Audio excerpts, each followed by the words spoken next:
അവരെ ഞാൻ ഇന്നലത്തെ വീഡിയോ എല്ലാവരും കണ്ടു കാണും എന്ന് വിശ്വസിക്കുന്നു. എല്ലാവരും ലൈക്ക് ചെയ്യുക, ഷെയർ ചെയ്യുക എന്ന് ഞാൻ വീണ്ടും വീണ്ടും പറയേണ്ട ആവശ്യമുണ്ട്. ഇന്നതിൻ്റെ ബാക്കിയായിട്ട് കുറച്ച് സന്തോഷകരമായ കാര്യങ്ങളാണ് ഞാൻ പറയാൻ പോകുന്നത്.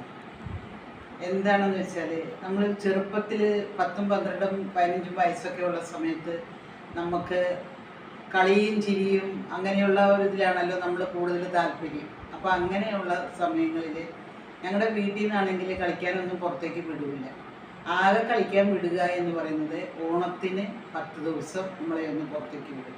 അത് അടുത്ത വീടുകളിലൊക്കെ ഉള്ള കുട്ടികളെല്ലാം കൂടി ഒന്നിച്ച് ചേർന്ന് അങ്ങനെ നമ്മൾ ഡാൻസും പാട്ടും തിരുവാതിരക്കളിയും അങ്ങനെ ഇങ്ങനെയൊക്കെ ആയിട്ട് പലതരത്തിലുള്ള കളികൾ കളിച്ച് നമ്മൾ അങ്ങനെ നടക്കും. അതിനിടയിലാണ് നമ്മൾ പമ്പയാറിൻ്റെ പേര് ഞാൻ പറഞ്ഞില്ലായിരുന്നു. പമ്പയാർ ചില സമയങ്ങളിൽ നിറഞ്ഞ് വന്ന് നമ്മൾ കിടക്കുന്ന സ്ഥലത്തേക്ക് വന്നിട്ട് വെള്ളത്തിൽ നമ്മളെ കിടത്തും. അതെന്താണെന്ന് വെച്ചാൽ, മഴ ഒരുപാട് പെയ്ത് കഴിയുമ്പോൾ ഡാം തുറന്നു വിടുന്നതാണ്. അത് നമ്മളെ അറിയിക്കില്ല എപ്പോഴാണ് തുറക്കുക എന്നുള്ളത്.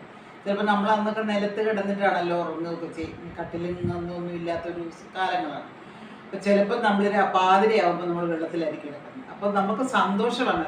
എന്താണെന്ന് വെച്ചാൽ, പിറ്റേ ദിവസം വാഴയുടെ പിണ്ടിയൊക്കെ മുറിച്ചെടുത്തുകൊണ്ട് വന്നിട്ട് നമ്മൾ ചെങ്ങാടം പോലൊക്കെ ഉണ്ടാക്കിയിട്ട് നമ്മൾ ഒരു കമ്പും കുത്തിയിട്ട് ഞാനും എൻ്റെ നേരെ മൂത്ത ആങ്ങളെയും കൂടെ കൂടി ഞങ്ങളെല്ലാവരും ആ ചെങ്ങാടത്തിൽ ഞങ്ങൾ പോകും. ഒഴുകി വരുന്ന എല്ലാവിധ സാധനങ്ങളും നമ്മൾ പിടിച്ചെടുക്കും. എന്ന് വെച്ചാൽ വിറക്, പുളി, ചേന, തേങ്ങ, ഈ വക സാധനങ്ങളൊക്കെ ഒഴുകി വരും. അതെല്ലാം നമ്മൾ പിടിച്ചെടുത്ത് നമ്മൾ വീട്ടിൽ കൊണ്ടുവരും. അതുപോലെ ചൂണ്ടലിട്ടിട്ട് മീൻ പിടിക്കലും. മീൻ പിടിക്കലൊക്കെ എന്ന് പറഞ്ഞാൽ എന്നെപ്പറ്റി പറയുകയാണെന്നുണ്ടെങ്കിൽ എനിക്ക് അത് ഭയങ്കര ഹരമുള്ളൊരു സാധനം. ഇന്നും ഈ വയസ്സാകാലത്തും എനിക്ക് മീൻ പിടിക്കുക എന്ന് പറഞ്ഞാൽ ഭയങ്കര ഇഷ്ടമുള്ള ഒരു അങ്ങനെ കുറേ നാളുകൾ നമ്മൾ പാണ്ടനാട്ടിൽ നിന്ന് പോരുന്നത് വരെയും നമ്മളങ്ങനെ ആഘോഷിച്ച് എത്ര പട്ടിണിയാണെന്ന് പറഞ്ഞാലും നമ്മൾക്ക് ഇതൊക്കെ ഒരു സന്തോഷം തന്നെയാണ്. അങ്ങനെ നമ്മൾ ജീവിച്ചു. അതിന് ശേഷമാണ് +2 കഴിഞ്ഞ് +2 അന്ന് പ്രീ ഡിഗ്രിയാണ് കഴിഞ്ഞതിന് ശേഷമാണ് ഞങ്ങൾ പത്തനംതിട്ടയിലേക്ക് ഉള്ള സ്ഥലമാറ്റവും കാര്യങ്ങളൊക്കെ.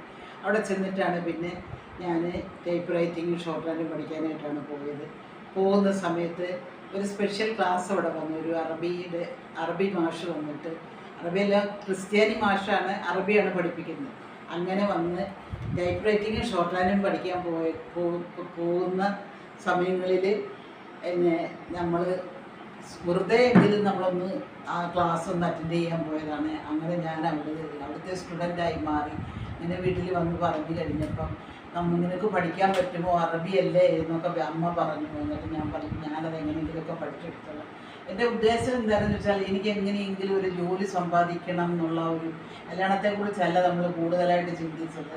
നമ്മൾ എങ്ങനെയെങ്കിലും ഒരു ജോലി സമ്പാദിക്കണം എന്നുള്ള ഒരു ചിന്താഗതിയിലാണ് ഞാൻ അതിലിറങ്ങി തിരിച്ചത്. എന്തോ ദൈവം നമ്മളെ കടാക്ഷിച്ച മാതിരിയിൽ എനിക്കത് പഠിക്കാൻ കഴിഞ്ഞു.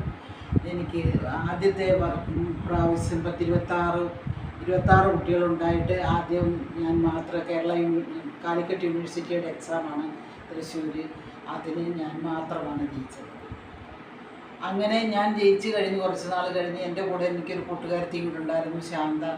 ആ ശാന്തയും എന്നോടൊപ്പം വന്നു. പക്ഷേ അവൾ തോറ്റുപോയി. പിന്നീട് അവളെ 7 പ്രാവശ്യം എഴുതിയിട്ട് അവൾ ജയിച്ചിട്ട് അവളും കണ്ണൂർ ഒരു അറബി ടീച്ചറായിട്ട് പോയിരുന്നു. ഞാനും എനിക്ക് അവിടെ കൊണ്ടുവന്ന് അവിടെ എന്നെ ജോലിക്ക് കയറ്റാൻ വേണ്ടിയിട്ട് എൻ്റെ ഒരു ചേട്ടനുണ്ടായിരുന്നു. ചേട്ടൻ എന്ന് പറഞ്ഞു കഴിഞ്ഞാൽ എഡ്യൂക്കേഷൻ ഡിപ്പാർട്ട്മെൻറ്റിൽ തിരുവനന്തപുരത്ത് വർക്ക് ചെയ്തുകൊണ്ടിരുന്ന ഒരു ചേട്ടനാണ്. ചേട്ടൻ്റെ സഹായത്താൽ എനിക്ക് ഒറ്റപ്പാലത്ത് എനിക്ക് ജോലി. അതെൻ്റെ 27ാമത്തെ വയസ്സാണ്. അപ്പോഴേക്കും എൻ്റെ ആങ്ങളമാർക്ക് 2 പേർക്കും ജോലിയായി. 2 പേരും ഇലക്ട്രിസിറ്റി ബോർഡിൽ ജോലിയായി. അവർ കല്യാണവും കഴിഞ്ഞു. എൻ്റെ കല്യാണം മാത്രം കഴിഞ്ഞിട്ടില്ല. പക്ഷെ ഞാൻ ജോലിക്ക് കയറിയതിന് ശേഷം എനിക്ക് അവിടുന്ന് കോഴിക്കോട് നിന്നൊരു കല്യാണാലോചന വന്നു. അങ്ങനെ എൻ്റെ കല്യാണം കോഴിക്കോട് വെച്ചിട്ട് തന്നെ എൻ്റെ കല്യാണം നടത്തി തരികയും പിന്നെ ഞങ്ങൾ ഒറ്റപ്പാലത്ത് ഞാൻ ജോലിക്ക് കയറി അധികം കഴിയുന്നതിന് മുമ്പ് തന്നെ ഞങ്ങൾ അവിടെ ഒരു വീട്, അവിടുത്തെ പ്യൂണ് സ്കൂളിലെ പ്യൂണിൻ്റെ വകയായിട്ട്, ഇപ്പോൾ വകയല്ല, പുള്ളിൻ്റെ സ്ഥലമാണ്, നമുക്ക് സ്ഥലം തന്നു. ഒരു ചെറിയ വീട് നമ്മൾ അവിടെ കയറ്റി. അങ്ങനെ ഞങ്ങൾ അവിടെ താമസം. പിന്നെ അപ്പോഴേക്കും മൂത്തത് മോളെ ഉണ്ടായി കഴിഞ്ഞപ്പോൾ പിന്നെ കുഞ്ഞിനെ നോക്കാനായിട്ട് ആളില്ലാതെ വന്നപ്പോൾ ഹസ്ബൻഡ്